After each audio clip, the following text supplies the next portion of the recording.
It's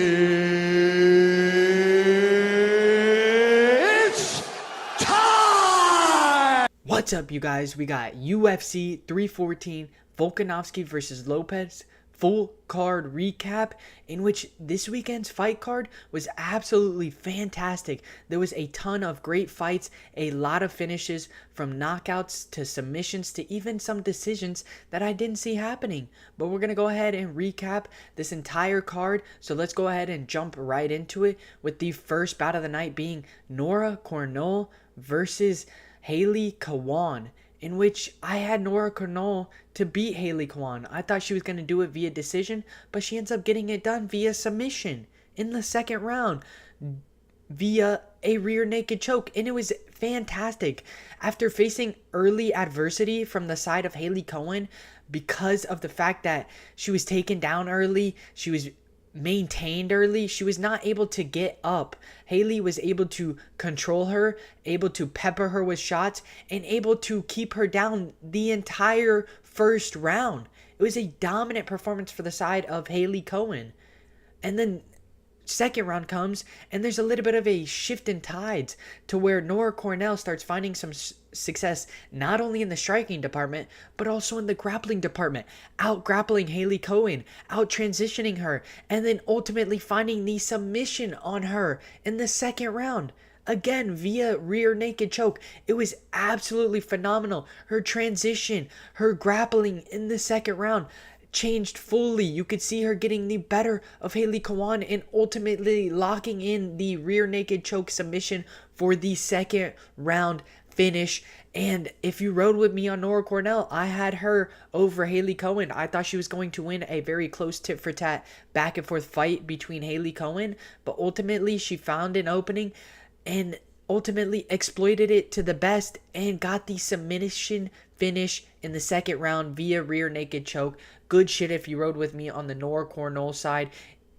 And let's go ahead and run it to the next fight on this card in Tresean Gore versus Marco Tulio, in which I had Marco Tulio to knock out Tresean Gore, and he did exactly that. He overwhelmed him, he picked him apart, and ultimately got the knockout. And it was very, very impressive. If you did not see this fight was one of the best prelim fights, especially at the beginning. Tresean Gore landed some nice shots in the first round, but ultimately Marco Tulio landed the better strikes, started to pick apart Tresean Gore, and started to outwork him, and ultimately found that knockout shot. It was a brutal straight shot down the middle that left Tresean Gore out completely. And Tresean Gore is honestly super tough. He got knocked down multiple times, still got right back up to his feet, still tried to fight back, and still tried to hang in there.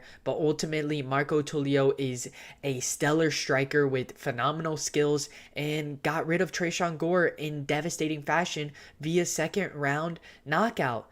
And Marco Tulio is definitely going to be somebody that I'm going to be looking out for in the future. With his striking skill set in this middleweight division, he's going to do phenomenal. I really believe so. So definitely keep an eye out on Marco Tulio, who just put on an absolute showcase against Tresean Gore and got the second round knockout. And let's go ahead and run it to the next fight on this card, in which is Sumudaerji versus Mitch Raposo. And I had Sumudaerji over Mitch Raposo. This went exactly as planned. I had Sumudaerji to outstrike Mitch Raposo and to keep this on the feet, where he ultimately had the advantage.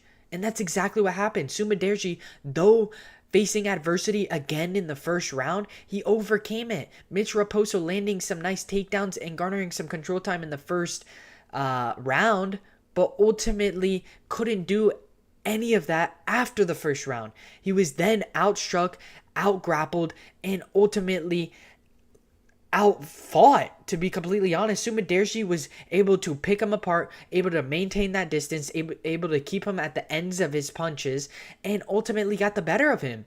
Even in the grappling department, Sumudaerji, even when getting taken down, was able to quickly get back up to his feet and quickly back to where he had that advantage, which is the striking department, and able to pick and piece apart Mitch Raposo.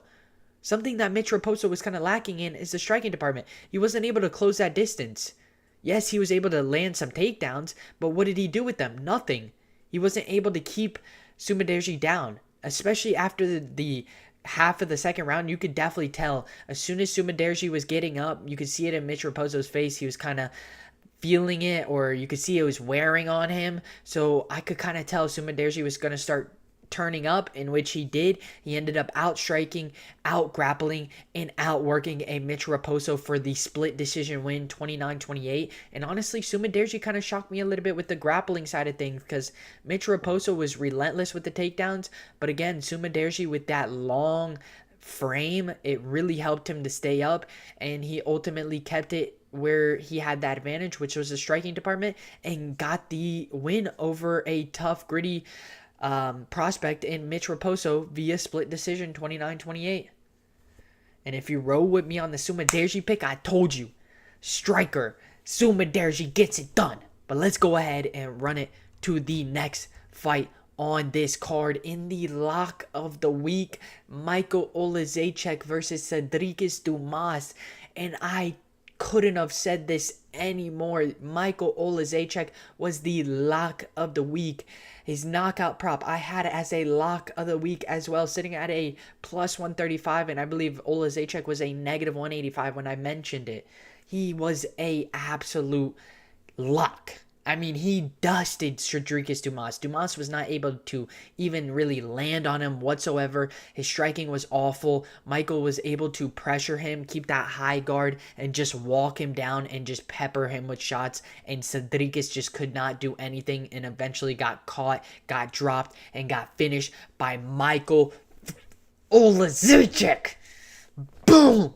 Michał Oleksiejczuk comes in, gets the finish over Sedriques Dumas, who is absolutely awful in the striking and the grappling. And I told you that because he got absolutely worked by Josh Fremd, who is mediocre. Now you give him Michał Oleksiejczuk, and he wipes the floor, gets the knockout, and finishes it within the first round to give us the easy lock of the week money. And let's go ahead and run it to the next one in Darren Elkins versus Julian Erosa. And I had Julian Erosa in this one. I knew that Darren Elkins had a very good grappling skill set, but I figured Julian would be able to keep this on the feet, in which he did. He was able to mix in his striking with his grappling, keeping this on the feet, snubbing the takedowns of Elkins. Even though Elkins did get a early takedown, he was able to eventually get back up to his feet, keep this in the striking realm of things, which is where he had that advantage, and able to pick and piece him apart. Oh my God, he was landing at will. He was able to absolutely tag up Darren Elkins, hurt him early, and Elkins was not able to catch his balance whatsoever. He just kept hurting him and just kept honestly being on autopilot mode. That's exactly what Elkins was on. He was on autopilot mode, could not find his balance, was just surviving, in which Julian Erosa eventually finds the finish, gets him down on the ground, starts ground and pounding him, and ultimately gets the finish over a tough, gritty veteran in Darren Elkins. And it was a phenomenal finish, honestly. There was so many times where I was like, oh my God, he's out on his feet. He's literally autopilot mode right now. He's completely out on his feet, in which they didn't even stop it. But eventually they did, and Julian Erosa gets the first round knockout, or technical knockout rather, over Darren Elkins, the tough, gritty veteran. And let's go ahead and run it to the next fight on this card in Jim Miller versus Chase Hooper. And I love this fight. I mean, this is legit the younger Chase Hooper versus the older Chase Hooper, I feel like. Jim Miller is a crafty veteran with a very good striking and grappling skill set, but so is Chase Hooper. He's a prospect with both good striking and good grappling, and he showed it here. There was a lot of great grappling exchanges in this fight, a lot of twist and pretzels between these two, in which Chase Hooper was able to outstrike him and out-grapple him, and did so phenomenally. I mean, he was able to stay slick on his feet, able to maneuver on his feet, not get hit by the big shots of Jim Miller, and able to find the clean takedowns, take him down, garner some control time, and ultimately get the better of a savage in Jim Miller. I mean, let's not forget Jim Miller's 38-19. He's a great fighter, and Chase Hooper was able to honestly put on a performance against him and look super good. Yes, in moments, Chase Hooper was in some tough positions, but ultimately he was looking more dominant throughout the entire fight. His striking has been getting a lot better, which we saw here. He was able to piece and pick apart Jim Miller and was able to really be very mobile and very quick on that inside boxing range and get the better of Miller. Not only that, again, mixed in the striking with the grappling, ultimately finding success and getting the better of Jim Miller and winning via unanimous decision 29-28 over a tough, gritty Jim Miller. A very, very tough, greedy Jim Miller. I knew that Chase Hooper was going to win, but again, his money line was a -900, so it was very hard to get any type of value out of that.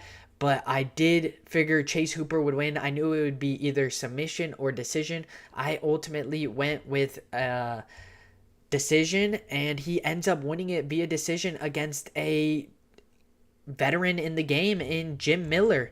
And let's go ahead and run it to the next fight on this card in Yan Xiaonan versus Vienna Jayanroba, in which I had Vienna Jayanroba to beat Yan Xiaonan. I knew that Vienna Jayanroba would be able to fare well in the striking department, but even better in the grappling department, really applying pressure and really just chain wrestling.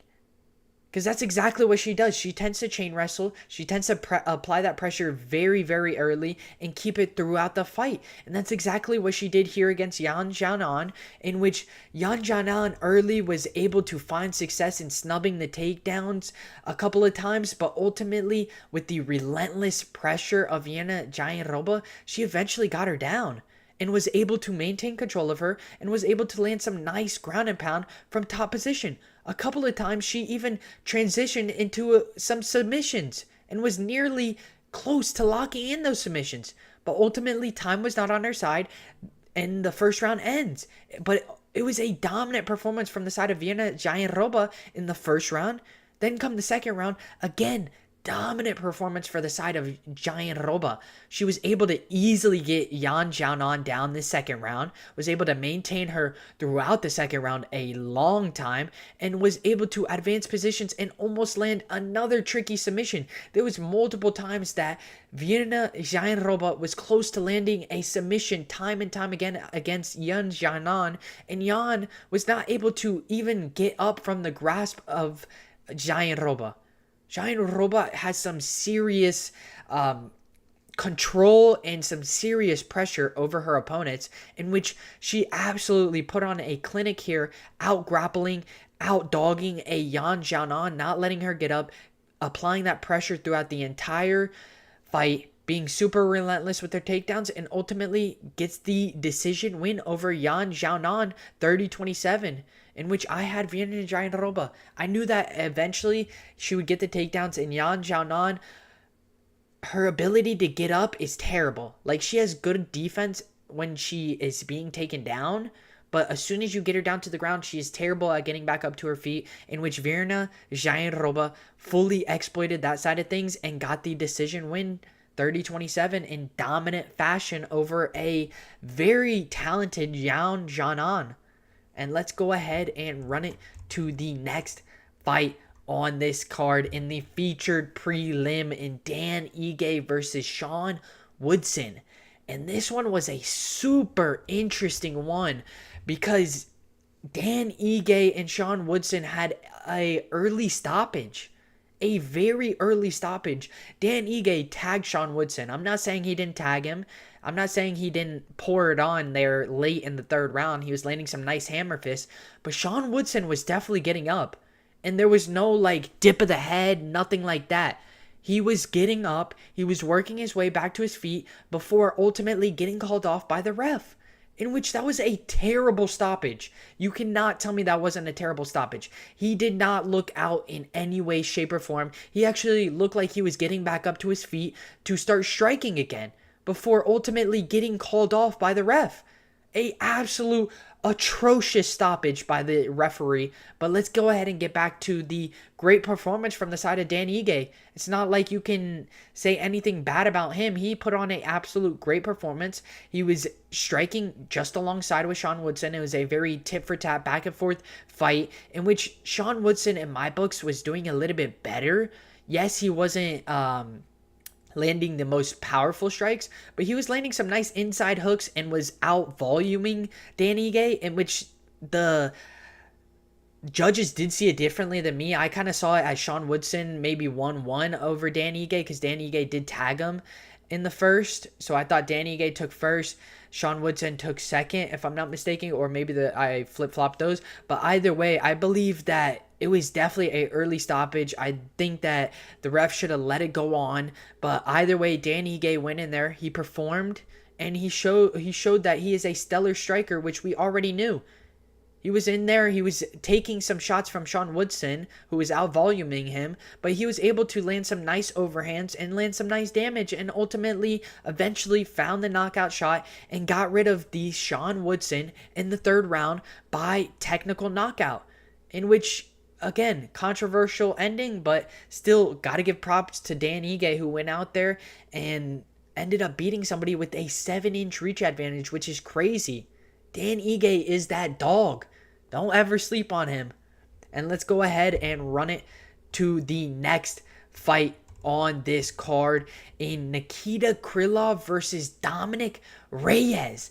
And I told you guys to pick Dominick Reyes. I have been on his side the entire week. I knew a first round knockout was incoming. I even called the knockout prop sitting at a plus 375. I thought that was absolutely ridiculous, especially for the surging, up and coming Dominick Reyes, who is reviving his career and has those quick hands and that devastating knockout power, which he showed here. He showed here exactly what I said was going to happen happened. Nikita Krylov, who tends to leave his chin up in the air, gets caught by Dominick Reyes and gets slept cleanly. And Dominick Reyes followed it up with some unnecessary ground and pound because obviously you got to. But ultimately, he didn't need it. He landed a flush shot and put Nikita Krylov flat out and did so tremendously quick in the first round. Dominick Reyes is that dude. He is resurging, he is on the come up, and he is going to absolutely perform in these next couple of fights. I am super hyped. I am really looking forward to who they match him up with next. Dominick Reyes is somebody you definitely need to look out for. And if you slept on that pick, then I'm sorry to tell you, man, you lost. But let's go. Dominick Reyes pulls through, gets the knockout, called him at a plus 140, I believe, and then the knockout sitting at a plus 375. So if you hopped on that, good shit. Let's go ahead and run it to the next fight on this main card in Bryce Mitchell versus Gene Silva. And man, oh man, was this a great fight. Oh my God. Bryce Mitchell versus Gene Silva, round one, was a great fight. A lot of back and forth striking in which I felt like Bryce Mitchell kind of was landing some nice shots on the feet, but ultimately was not able to land any takedowns at all whatsoever. His grappling was honestly not on par with what he normally puts out, and Gene Silva was able to take full advantage of that, was able to outstrike Bryce Mitchell, was able to even out-grapple in the sense of keeping this on the feet, snubbing the takedowns, and keeping this where he had that advantage, which was the striking department. And ultimately outstruck and picked him apart before eventually locking in a guillotine submission on Bryce Mitchell, which was phenomenal. It was absolutely insane. Everybody was on the knockout prop. You cannot tell me a person that was on this submission prop. Everybody was on the knockout prop, including myself. I had Gene Silva to knock out Bryce Mitchell, in which he ends up locking in a guillotine choke as Bryce Mitchell is going in for a takedown and gets it and chokes out Bryce Mitchell and puts him unconscious. Puts him completely unconscious. If you haven't seen the photo, go look at the photo. Puts him completely unconscious.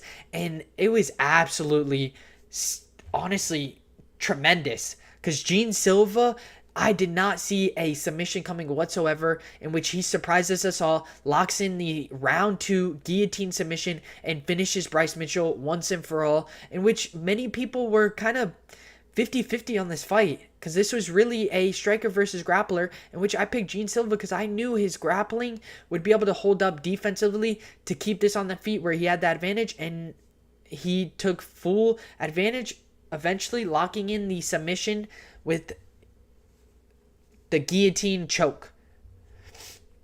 And let's go ahead and run it to the next fight on this main card, in which I got schooled on this one. I had Patricio Pitbull over Yair Rodriguez, and he got absolutely outstruck, out-grappled, and just out-dogged throughout the entire 3 rounds.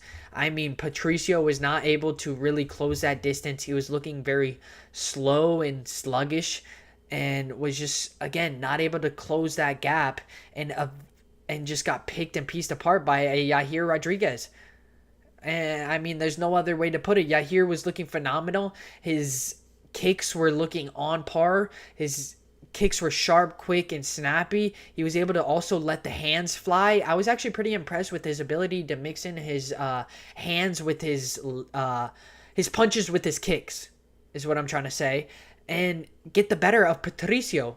I really thought Patricio would be able to close the distance, would be able to land some takedowns, but unfortunately, he was not able to land the takedowns, was not able to really keep control of Yair on the ground, and got beat via unanimous decision 30-27 to Yair Rodriguez. Yair, I slept on him. I really did. I thought that he was going to get beat in the pocket. I thought that close range he would get taken down and Pitbull would be able to take full advantage of the inabilities to grapple on the side of Yair. But no, Yair shows that there are levels to the game. He still got it. He still has phenomenal striking and good enough grappling to keep this on the feet and even find some moments himself in the grappling department, taking down Patricio Pitbull, and ultimately, again, dominating and winning via unanimous decision 30-27 over a Bellator Savage in Patricio Pitbull. And if you guys are on the side of Yair, good shit, because I really thought that Patricio was going to be able to beat him. Even though he's 37, I thought he still got it. But let's go ahead and run it to the co-main event of the evening in Michael Chandler versus Paddy Pimblett. And I had Paddy Pimblett to beat Michael Chandler. Though I thought it was going to be a submission. I thought it was going to be a late round submission. I was wrong. It was a technical knockout from the side of Paddy Pimblett, who was dominating Michael Chandler round after round after round. I mean, this was a phenomenal performance from Paddy Pimblett. He destroyed Michael Chandler. He landed some nice combinations up the middle, was mixing it in with the grappling, finding success in the grappling, maintaining control of Michael Chandler, out transitioning him multiple times, which I called that he would be the better grappler in the sense of trickier submissions and quicker transitions. And he showed that here.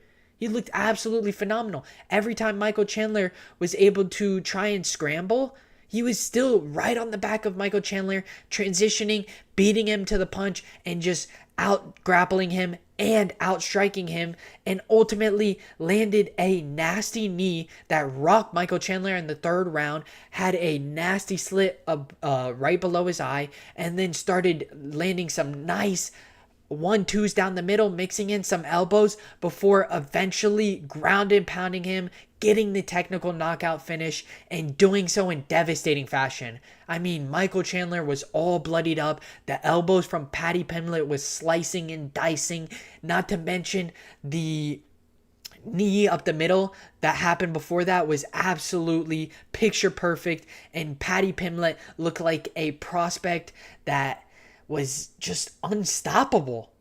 I mean, he put on an absolute clinic against Michael Chandler, who went all 5 rounds against Oliveira. and didn't get beat, in which Paddy Pimblett finishes him, gets the technical knockout in the third round, and does so in dominant fashion. And the side of Michael Chandler, I don't know if he's going to get dropped, but I don't know who they're going to pair him up with next. He is on a huge losing streak. I think he's, 2-4 in his last 6. So, I mean, there's a lot to talk about on that side. But Michael Chandler loses via technical knockout to the up-and-coming star in Paddy the Baddie. And let's go ahead and run it to this main fight of the night. Main fight in Alexander Volkanovski versus Diego Lopes. And before we get to this real quick, make sure you guys like, subscribe, share with the family, share with an aunt, uncle, friend, share with your neighbor down the street, share with anybody. But let's go ahead and get right back to this main event with Alexander Volkanovski versus Diego Lopes, in which we saw a ghost. We saw the ghost of Alexander Volkanovski, the Great, come back into his body and take over again. This was the comeback of a century from the side of Alexander Volkanovski. Everybody was counting him out, including myself. I had Diego Lopes to knock out Volkanovski or to win via decision. But Volkanovski returned back to his old self, came back, and showed us that he still got it. He is still the man. I mean, the way that he was outstriking and just out-dogging a Diego Lopes was so impressive to me.